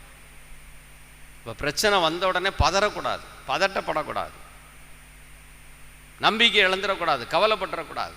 முதல்ல என்ன செய்யணும்னா, நமக்குள்ள இருக்கிற இயேசுவை முதல்ல தேடுங்க. ஊழியக்காரனுக்கு முதல்ல ஃபோன் அடித்து, பிரதர் எனக்கு அப்படி இருக்குது இப்படி இருக்குன்னு முதல்ல என்ன செய்யாதங்க, முதல்ல சொல்லாதாங்க, யாருக்கிட்டையும் சொல்லாதாங்க. ஊழியக்காரனை விட மேலானவர் எங்கே இருக்காரு? எங்கே இருக்காரு? உங்களுக்குள்ள இருக்காருல்ல. அப்போ முதல்ல நீங்கள் யாரை தேடணும்? ஆண்டவரை தேடணும். அதுக்கப்புறம் நீங்கள் என்ன செய்யணும்? ஒரு ஊழியர்கிட்ட ஆலோசனை கேட்கலாம், ஜெபிக்கலாம், அதெல்லாம் செய்யலாம். முதல்ல உங்களுக்கும் ஆண்டவருக்கும் உள்ள உறவில் முதல்ல என்ன செய்யணும்? வளரணும். அப்போ முதல்ல நீங்க முக்கியத்துவம் கொடுக்கறது யாருக்கு? யாருக்கு? இயேசுவுக்கு. அப்போ முதல்ல எந்த விஷயமா இருந்தாலும் நம்ம யாருக்கு முக்கியத்துவம் கொடுக்கணும்? படைச்சவருக்கு முக்கியத்துவம் கொடுத்தா அது எல்லாத்தையும் அவர் பொறுப்படுத்திக் கொள்வார்.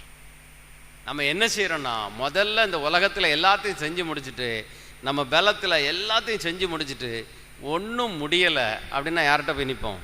அதுக்கப்புறம் தான் அவர்கிட்ட போய் நிற்போம். அதை அவர் விரும்பவில்லை. முதல்ல நீ என்ன தேட, மீதி உன் வாழ்க்கைக்கு தேவையானதெல்லாம் என்ன செய்வேன்? நான் கொடுத்துக்கிட்டே இருப்பேன். இந்த மனநிலையோடு தான் நாம் இந்த பூமியில் வாழ வேண்டும் என்று என் ஆண்டவர் என்ன செய்கிறார் என்றால் நமக்கு கற்றுக் கொடுக்கிறார் இந்த தாவீது ராஜாவின் மூலமாய். ஆகவே எனக்கு அருமையானவர்களே, ஒரு தாழ்ச்சி நிறைந்த ஒரு உள்ளத்தோடு நம்ம ஆண்டவர் சமூகத்தில் நிற்க வேண்டும். ஆண்டவர் கொடுத்த அந்த வாழ்வை, நிறைவை ஏற்றுக்கொள்ள வேண்டும். அவர் செய்த நன்மைகளெல்லாம் ஏற்றுக்கொண்டு அது என் வாழ்க்கைக்கு ஒரு நிறைவானதாக நம்ம என்ன செய்யணும்னா ஏற்றுக்கொண்டு, குறையை பார்க்காமல் அவர் செய்த நன்மைகளெல்லாம் நிறைவாக ஏற்றுக்கொண்டு, குறைய கூட ஆண்டவரால் மாற்ற முடியும் என்கிற நம்பிக்கையோடு இந்த ஜெபத்திலே நாம் என்ன செய்ய போகிறோம்? கலந்து கொள்ள போகிறோம். எல்லோரும் முழங்கால் படியிடுவோமா? வேடிக்கை பார்க்குற நேரமல்ல, விளையாடுகிற நேரமல்ல. கண்களை மூடி யாரும் கண்ணை திறக்கக்கூடாது. யாரும் கண்ணை திறக்கக்கூடாது. நல்லா கண்களை மூடி ஆண்டவருக்கு முன்பாக, நற்கருணை பேழைக்கு முன்பாக அமர்ந்திருக்கிறேன் என்கிற உணர்வோடு, நானே உன்னை விடுவிக்கும் ஆண்டவர், நானே உன்னை குணப்படுத்தும் ஆண்டவர்,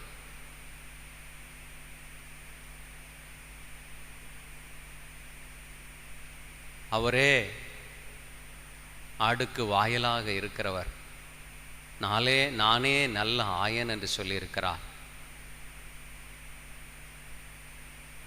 அவர் சில ஆடுகளை பெயர் சொல்லி அழைக்கிறார். ஆண்டவர் குரலை கேட்கிற ஆடுகளாய் நாம் மாற வேண்டும். ஆண்டவர் சொல்லியிருக்கிறார். இயேசு சொன்னார், என் ஆடுகள் என் குரலை கேட்கும், நானும் அவற்றை அறிந்திருக்கிறேன், என் வழியாய் நுழைவோருக்கு ஆபத்து இராது என்று வேதம் சொல்லுகிறது. எப்போது ஒரு மனிதன் இயேசுவை ஆயனாக தன் வாழ்க்கையில் ஒப்புக்கொடுக்கிறாரோ அன்றைக்கு உனக்கு ஆபத்து இராது. ஏனென்றால் அவர்தான் உனக்கு பசும்புல் வெளி மீது உணவு கொடுக்கிறவர், அமர்ந்த தண்ணீரண்டை கொண்டு போய் உனக்கு தண்ணீர் கொடுக்கிறவர், நல்ல இளைப்பாறுதலுக்குள்ள இடத்தை கொடுக்கிறவர், மிகப்பெரிய பாதுகாப்பு கொடுக்கிறவர். ஆயன் தன் ஆடுகளுக்காக உயிரையே கொடுத்த தெய்வம் இந்த ஆயன். நாம் அவருடைய ஆடுகள். நமக்காக உயிரையே கொடுத்த அவரை நமக்கு ஆயனாக இருக்க வேண்டும் என்று தாவீது ராஜா மூலமாய் நமக்கு கற்றுக் கொடுக்கிறார். கடவுளை ஆண்டவரே என் ஆயன் என்று தாவீது ராஜா சொன்னார். என் பிள்ளைங்க, இயேசு நம்மிடத்தில் எதிர்பார்க்கிறார், நீங்க தான்ப்பா என் ஆயன், நான் உம்முடைய ஆடு ஆண்டவரே, நான் உமது குரலை செவி சாய்க்கணும்ப்பா, என் ஆவிக்குரிய செவிகளை திறந்து கொடுங்கப்பா. என் வாழ்க்கையில் ஒவ்வொரு நேரமும் நீங்கள் என் கூட பேசுகிறீங்க, அதை கேட்கக்கூடிய செவிகள் எனக்கு திறக்கப்படலப்பா. ஏனென்றால் இந்த உலகத்தை சார்ந்த காரியங்களை கேட்டு இந்த ஆவிக்குரிய செவிகள் அடைத்து போயிருக்கிறதப்பா, நீங்கள் திறந்து கொடுங்கப்பா. ஆயன் கூப்பிடும்போது ஆடு கேட்கக்கூடிய செவிகள் திறக்கப்பட்டு அதற்கு கீழ்ப்படுகிற இருதயத்தின் தருவீராக. உடனே கீழ்ப்படிந்து தன்னை முழுவதும் அர்ப்பணிக்கிற ஒரு உள்ளத்தை எங்களுக்கு கொடுங்கப்பா. தூய ஆவியானவரே, அப்படிப்பட்ட ஒரு உள்ளத்தை எங்கள் ஒவ்வொருவருக்கும் கொடுங்கப்பா. இந்த இடங்கள் முழுவதும் தூய ஆவியானவர் நீர் அசைவாடுவீராக. இந்த இடம் முழுவதும் உடைய பிரசன்னம் கடந்து வருவதாக. ஆமென் ஆண்டவரே. இதுவரைக்கு இந்த உலகத்தை சார்ந்து, உலக பற்றிலே, உலகத்தினுடைய ஆசைகளிலே விழுந்து, உள்ளத்தின் அடிமைத்தனத்தில் விழுந்து பாவத்தின் அடிமைத்தனத்தில் விழுந்து, தகப்பனே உள்ளத்திலே ஒரு கடவுள் தங்குகிற உள்ளம் இல்லாமல் தீமை நிறைந்திருக்கிற அந்த உள்ளமெல்லாம் மாற்றப்படும்படி ஆண்டவரே என் ஆயன் என்று சொல்ல வேண்டும் என்றால் அந்த உள்ளம் பரிசுத்தப்பட்டால் ஒழிய அது ஆண்டவரே என் ஆயன் என்று சொல்ல முடியாதப்பா. அந்த உள்ளத்தை பரிசுத்தப்படுத்துங்கப்பா. அந்த உள்ளத்தில் செல்வம் நிறைந்திருக்கிறது, பெருமை நிறைந்திருக்கிறது, நான் என்கிற அகந்தை நிறைந்திருக்கிறது, உலக செல்வங்கள் நிறைந்திருக்கிறது, உலக பற்று நிறைந்திருக்கிறது, இந்த ஊனியல்பின் இச்சைகள் நிறைந்திருக்கிறது, ஊனியல்பின் ஆசைகள் நிறைந்திருக்கிறது. இவை இருக்கிற இடத்துல ஆண்டவர் தான் என் ஆயன் என்று சொல்ல முடியாது.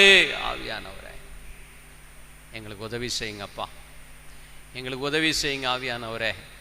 அதையெல்லாம் எடுத்து போட நீங்கள் சொல்லுங்கள், ஆவியானவரே என் உள்ளத்தில் இருக்கிற தீமையெல்லாம் நீங்கள் எடுத்து போடுங்க. நீங்கள் கேளுங்க, நீங்கள் கேட்கணும்.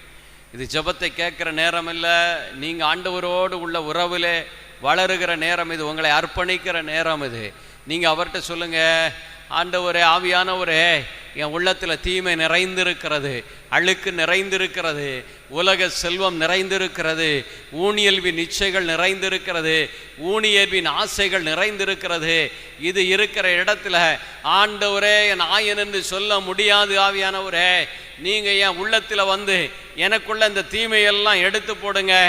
இனி நான் இதற்கு அடிமையாய் மாறாதவாறு நீர் என்னை ஆட்கொள்ளும் ஐயா, என்னை ஆட்கொள்ளுங்கப்பா, என்னை ஆட்கொள்ளுங்க. நீங்கள் கேளுங்க, இயேசுவே ஆவியானவரே எனக்குள்ள வாங்க, என்னை ஆட்கொள்ளுங்கப்பா. என் பலவீனங்களிலே எனக்கு பலன் தருகிறவரே, என்னால் முடியாத காரியங்களை எல்லாம் எடுத்து மாற்றுகிற ஆவியானவரே, என் கட்டுகளெல்லாம் உடைக்கிறவரே, என் தடைகளெல்லாம் எடுத்து மாற்றுகிறவரே, எனக்குள்ள இருக்கிற தீமையிலிருந்து விடுதலை தருகிறவரே, என் அடிமைத்தனத்தை உடைத்தெறிகிறவரே, எனக்குள்ளே வாங்க ஆவியானவரே, எனக்குள்ளே வந்து ஒரு புது வாழ்வை எனக்குள்ளே ஆரம்பித்து வைக்கும்படியாய் இந்த நாளை முன்குறித்திருக்கிறே, உமக்கு நன்றி ஆவியானவரே. கட்டுகள் தடைகள் எல்லாம் மாறட்டும் ஆண்டவரே. உலக பற்று உலக ஆசைகள் எல்லாவற்றிலிருந்து விடுதலை கிடைத்து ஆண்டவரோடு உள்ள உறவில் நெருங்கி வர தாவீது ராஜா சொன்னாரே, ஆண்டவரே என் ஆயன் எனக்கு ஏதும் குறைவில்லை என்று சொன்னது போல நானும் என் வாழ்க்கையில நீர் செய்த எல்லா நன்மைகளிலும் நிறைவுள்ளவனாய் வாழ எனக்கு உதவி செய்யுங்கப்பா. குறைகளெல்லாம் நிறைவாக மாற்றுகிறவர் எனக்குள்ளே இருக்கிறார் என்கிற நம்பிக்கை எப்போதும் எனக்குள் இருக்க, தகப்பனே எல்லா தடைகளையும் விலக்கி போடும்படி எப்போதும் உம்மது அன்பிலே நிலைத்திருக்க எனக்கு உதவி செய்யுங்க, எனக்கு உதவி செய்யுங்கப்பா. ஆமென். குடும்பத்தில் இருக்கிற வறுமைகள், வேதனைகள், குடும்பத்தில் இருக்கிற அமைதி இல்லாத நிலைகள் எல்லாம் மாறும்படி உம்முடைய கரங்களில் ஒப்பு கொடுக்கிறோம் ஐயா. இந்த சிலுவையிலே ஒப்பு கொடுக்கிறோம் ஐயா. உம்முடைய கல்வாரி இரத்தம் அதிலே ஊற்றப்படட்டும், வீடுகளில் ஊற்றப்படட்டும் ஐயா. குடும்பங்களிலே அமைதியை கொலைக்க வருகிற பொல்லாத ஆவிகள் இயேசுவின் நாமத்தினால் நிர்மூலமாகும்படியாய் நாங்கள் ஜெபிக்கிறோம். விடுதலை கிடைப்பதாக, அற்புதம் நடப்பதாக, அந்த குடும்பங்களில் என் தகப்பனே உம்முடைய கரம் நீட்டப்படுவதாக, எல்லா கட்டுகளும் தடைகளும் இயேசுவின் நாமத்தினால் நிர்மூலமாகும்படியாய் நாங்கள் ஜெபிக்கிறோம் ஐயா, நிர்மூலமாகும்படியாய் ஜெபிக்கிறோம். இதோ அங்கே வந்திருக்கிறவர்கள் ஒவ்வொருவரை ஒப்பு கொடுக்கிறோம், வந்திருக்கிற ஒவ்வொருவருடைய குடும்பத்தில் இருக்கிற ஒவ்வொரு நபர்களை ஒப்பு கொடுக்கிறோம், இதை கேட்டுக்கொண்டிருக்கிற ஒவ்வொருவரையும் கரங்களில் ஒப்பு கொடுக்கிறோம். உம்முடைய ஆணி வாய்ந்த கரங்களால் ஒவ்வொருவருடைய சிரசிலும் நீர் உம்முடைய கைகளை வைப்பீராக. வைங்க ஆண்டவரே. ஏனென்றால் 1 பேதுரு 2:24 சொல்லப்பட்டிருக்கிறது, உம்முடைய தழும்புகளால் சுகமடைந்துள்ளீர்கள் என்று வேதம் சொல்லுகிறது. நானே உன்னை குணமாக்கும் ஆண்டவர் என்று சொல்லப்பட்டிருக்கிறதாப்பா. இப்ப நீங்க குணப்படுத்துங்கப்பா, நீங்க குணப்படுத்துங்க, குணப்படுத்துங்க. மன நோய்களை குணப்படுத்துங்க, உடல் நோய்களை குணப்படுத்துங்க, மன காயங்களை ஆற்றுங்கப்பா. ஆமென். மனதளவில் பாதிக்கப்பட்டிருக்கிற அந்த மன காயங்கள் எல்லாம் மாற்றப்படுவதாக, கண்ணீர் வடித்து கொண்டிருக்கிற கண்ணீர்கள் துடைக்கப்படுவதாக. விடுதலை நாளை நீர் இன்றைக்கு முன்குறித்திருக்கிறீரே, அதற்காக நன்றி. இன்றைக்கு இந்த பிள்ளைகளுக்கு ஒரு விடுதலையை கட்டளையிடுவீராக, கட்டளையிடுவீராக. குணப்படுத்துங்கப்பா. உடல் நோய்களெல்லாம் குணப்படுத்துங்கப்பா. உம்மால் முடியாத காரியம் ஒன்றுமில்லை ஆண்டவரே. இரத்தத்தில் இருக்கக்கூடிய தேவையில்லாத அணுக்கள், நோய்கள் இயேசுவின் இரத்தத்தினால், இயேசுவின் இரத்தம் அவருடைய இரத்தத்திலே கலக்கப்பட்டு தேவையில்லாத அணுக்கள் எல்லாம் வெளியேறுவதாக குணப்படுத்துவீராக. முதுகு தண்டிலே உடைய கல்வாரி இரத்தத்தை ஊற்றுகிறோம் ஐயா. டிஸ்க் ப்ராப்ளத்தில் இருக்கிறவர்கள், முதுகெலும்பு தேய்ந்திருக்கிறவர்கள், அதில் இருக்கிற லிக்விட் குறைவோடு இருக்கிறவர்கள் எல்லோரையும் கரங்களில் ஒப்பு கொடுக்கிறோம். தகப்பனே, உம்முடைய குணமளிக்கிற வல்லமை அந்த இடத்துல இறங்கி வருவதாக. தொட்டு நீர் குணப்படுத்துவீராக, சுகப்படுத்துவீராக. ஆண்டவரே, குழந்தை பாக்கியத்திற்காக காத்திருக்கிற பிள்ளைகளுக்காக உங்க சமூகத்திலே வந்து நிற்கிறோம் ஐயா. நீங்க மனமிறங்குங்கப்பா, அந்த பிள்ளைகள் மேல் மனமிறங்குங்கப்பா. தகப்பனே, நீர் சொல்லியிருக்கிறீர் ஆண்டவரே, மக்கள் பேரு ஆண்டவர் அளிக்கிற பரிசு என்று வேதம் சொல்லுகிறது. அந்த பரிசை அந்த பிள்ளைகளுக்கு கொடுங்க ஆண்டவரே. குறைகள், தடைகள், தீயவனுடைய ஆதிக்கங்கள் எல்லாம் அதில் முறியடிக்கப்பட்டு இயேசுவின் நாமத்தினால் பிள்ளை செல்வங்கள் பெற்றுக்கொள்வார்களாக. எல்லா தடைகளும் மாறுவதாக, எல்லா தடைகளும் மாறுவதாக. தேவைகள் சந்திக்கப்படட்டும் ஆண்டவரே. வரவேண்டிய பணம் எல்லாம் வந்து சேர உதவி செய்யுங்க ஆண்டவரே. இந்த பிள்ளைகளுக்கு கற்றுக் கொடுங்கப்பா. ஒவ்வொரு நாளும் உம்மோடு உள்ள உறவில் வளர, உம்மோடு இணைந்து வாழ கற்றுக் கொடுங்க ஆவியானவரே. இந்த பிள்ளைகளுக்கு கற்றுக் கொடுங்கப்பா. இங்கே வந்திருக்கிற பெரியவர் முதல் சிறியவர் வரை அனைவரையும் இந்த கரங்களில் ஒப்பு கொடுக்கிறோம். பரீட்சை எழுதி முடித்திருக்கிற பிள்ளைகளுக்கு நல்ல ஸ்கூலில் வேலைக்கு, நல்ல ஸ்கூலில் கிடைக்கவும், தகப்பனே அவங்க விரும்பின பாடங்கள் கிடைக்கவும், காலேஜ் போகிற பிள்ளைகளுக்கு நல்ல பாதுகாப்பு கிடைக்க முடியும், நல்ல காலேஜ் கிடைக்க பிள்ளைகள் நல்ல வாழ உதவி செய்யுங்கப்பா. வாலிப பிள்ளைகள், சிறு பிள்ளைகள் பாவத்திற்கு அடிமைப்படாமல், செல்போனுக்கு அடிமைப்படாமல் கடவுளை நம்பி வாழுகிற ஒரு வாழ்வுக்குள்ள இந்த பிள்ளைகளை அழைத்து செல்லுங்கப்பா. கரம் பிடிச்சுக்கங்கப்பா. உடைய ஆசீர்வதிக்கிற கரம், உடைய குணப்படுத்துகிற கரம், விடுவிக்கிற கரம், நன்மை செய்கிற கரம், பாதுகாக்கிற கரம், அற்புதம் செய்கிற கரம் இந்த பிள்ளைகள் மேல் தங்கி இருப்பதாக. உடைய சிலுவையின் வழியாய் இந்த சின்ன பிள்ளைகளை ஒவ்வொருவரையும் குணப்படுத்தி ஆசீர்வதிங்கப்பா. ஆன்ம மீட்பு, ஆன்ம நலன், மனநலன், உடல் நலன் எல்லாம் தந்து இந்த பிள்ளைகளை ஆசீர்வதிங்க. நம்முடைய கரங்களுக்குள் ஒப்பு கொடுக்கிறோம். வந்திருக்கிற ஒருவர் கூட வெறுங்கையாய் போய்விடாமல் அனைவரையும் ஆசீர்வதிங்கப்பா. அனைவரையும் ஆசீர்வதிங்க. அம்மா, இரக்கமுள்ள கன்னித்தாயே, முக்காலும் கன்னிகை, எங்களுக்காக எப்போதும் இடைவிடாமல் பரிந்து பேசி கொண்டிருக்கிற என் அன்பு தாயே, இங்கே வந்திருக்கிற ஒருவர் கூட வெறுங்கையாய் போய்விடக்கூடாதும்மா. ஒரு ஆன்மா கூட அழிந்து விடக்கூடாது என்று ஆண்டவர் விரும்புகிறார். அதே போல் இங்கே வந்திருக்கிற ஒரு ஜனங்கள் கூட, ஒரு ஆன்மா கூட வெறுங்கையாய் போகாமல் இந்த ஆன்மாக்கள் எல்லாம் என் ஆண்டவருக்கு கொள்ளை பொருளாய் கிடைக்க என் ஆண்டவர் இரக்கம் பாராட்டும்படி உம்முடைய கரங்களுக்குள்ளே ஒப்பு கொடுக்கிறோம். ஆசீர்வதிங்க, வழி நடத்துங்க. மீட்பர் இயேசு கிறிஸ்துவின் மூலம் ஜெபிக்கிறோம் ஜீவனுள்ள நல்ல பிதாவே. அருள் நிறைந்த மரியே வாழ்க. ஆண்டவர் உடனே பெண்களுக்குள் ஆசீர்வதிக்கப்பட்டவள் நீரே. உம்முடைய திருவயிற்றின் கனியாகி இயேசு ஆசீர்வதிக்கப்பட்டவரே. பாவிகளாக இருக்கிற எங்களுக்காக இப்பொழுதும் எங்கள் இறப்பின் வேளையிலும் வேண்டிக் கொள்ளும். ஆமென். தந்தை, மகன், தூய ஆவியின் பேராலே. Price the Lord.